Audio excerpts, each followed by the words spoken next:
Devon Franklin is a Hollywood producer and New York Times bestselling author, blazing his own trail with an unwavering commitment to uplifting the human spirit through entertainment.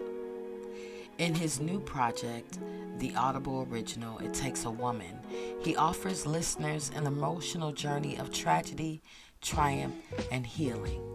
As Franklin introduces us to the women who raised him and his two brothers after his father's untimely death. Affectionately referred to as his village of love, in It Takes a Woman, Devon celebrates and honors the sacrifices of his mother and five living great aunts. A remarkable village of black women as experienced through the eyes of a black man.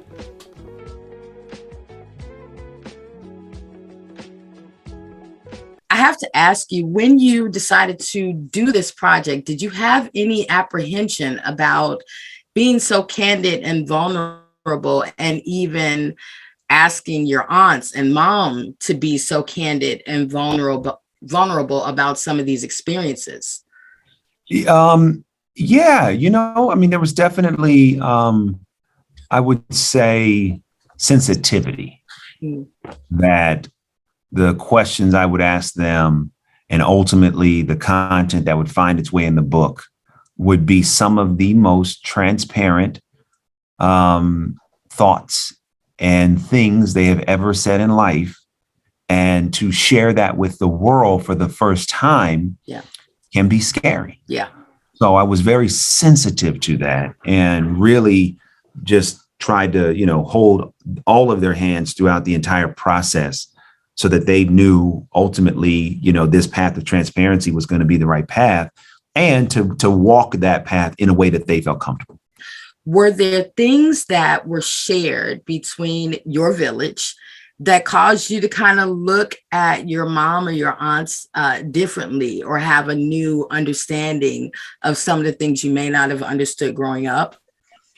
Um, I think that when you grow up, you don't look at your parents Mhm. as people. Yeah. You kind of look at them through a very different lens. And so doing this project, it's like my mother had me, I think, when she was like 25 years old. Mhm. So when my father passed away, she was in her 30s with three boys trying to navigate all this. Like, I mean, come on, so it gave me a better appreciation that when you're younger, you think they have all the answers and they're trying to figure it out too. Right. So for me, it gave me a greater appreciation. And I think the listener, when they hear It Takes a Woman, my hope and prayer is that they will appreciate whoever they had in their family too. That I think, especially as a child, we want our parents to do everything. And we have an unrealistic expectation that they can and that they should. And truth be told, and I talk about that even in the chapter that you're on, where it's called If You Don't Know Me By Now, I had this unrealistic demand of my mother to get to know me in a way that I felt that she needed to get to know me. And when she didn't, I was mad. Right. And I harbored that anger for years. And then as I got older, I realized she did the best of what she could. Yeah. She did the best of what she could. So if I have a problem with that, shame on me. Yeah. And my hope and prayer is that listeners will hear this and it will help heal their own relationship with their parents, whether their parents are alive or dead, whether their parents are in their life or not. I hope that they would listen and say, you know what? If I have any anger or frustration with my parents or my mom or my dad, I'm going to put it to rest and I'm going to appreciate what they did have. And I'm so thankful that I could get what I got from them. Was that the motivation that led you to create this project? No, that wasn't the motivation. Audible had reached out to me and they had seen an article that I wrote on the same subject. And I did an article from Rhea Shriver's Sunday paper, and Audible, an editor at Audible saw that and said, we'd love to do a book around this idea. I said, oh, cool, let's do it. And then I went to my mom and my great aunts and I called them the village and I said, would you like to participate? And they were like, yeah, cool. We've never done anything like this. I said, I haven't either. So let's do it together. And we went about putting this together. And so the real intent, once we started to get into it, was to, I know I'm the man I am today because of the impact of this village of women that they've had on my life. And so I just wanted to share that. I wanted to share that. I wanted others to feel the love and the wisdom and the warmth of my family. Even, we're in a time where people are isolated. They don't have their family sometimes. So listening to this, I wanted my family to be their family. So the real intent became just wanting to touch people in a positive way through sharing what we've been through and how we've been able to make it through. I found this especially impactful for single moms. Yes. And one of the things that I found really impactful, you mentioned it, are all the negative statistics. Yeah. That people often share with single moms. Your child is more likely to do this or become this or experience this. And they're usually very negative.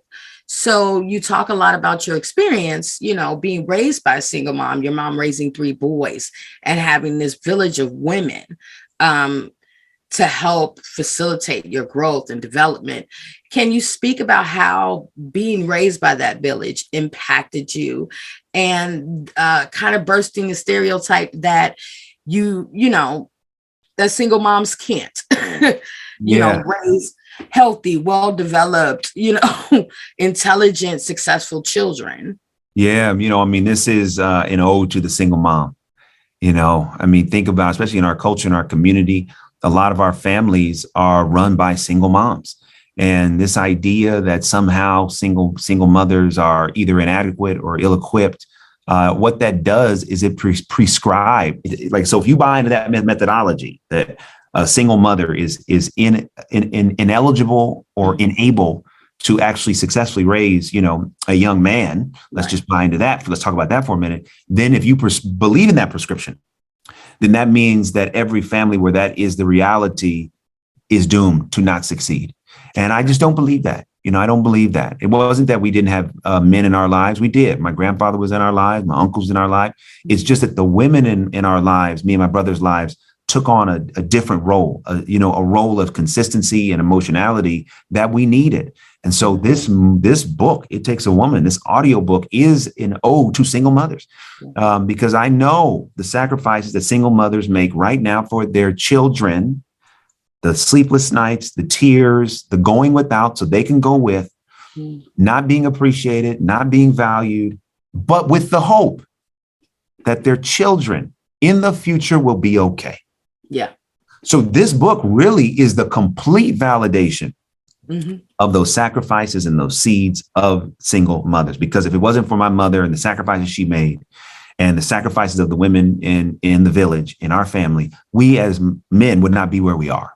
Yeah. And so even the opportunity to do this book with Audible makes good on the sacrifices of my mother. And so any single mother like yourself that wonders, are these sacrifices in vain? They're not. Yeah. Things that you don't even think are getting through to your children, they do. And so I really want the listener to know, especially for the single mother, to listen to this and be encouraged. Your tears are not in vain. Your struggle is not in vain.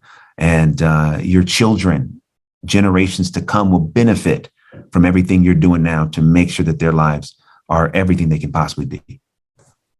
You said it so beautifully. You called it Blessed with the Vision of Hope. Yeah. And I thought that I had to write it down on my board just so as a mom, you have those days. Sometimes it's like, I'm a great mom. Other times it's like, not so much. But I know, I understand. I get it. Thank you so much. I really appreciate that. You're welcome. My pleasure. It's good to see you. You too. Take care. All right. Bye-bye. It Takes a Woman is available now on Audible. This is Danielle Sanders with the Chicago Defender.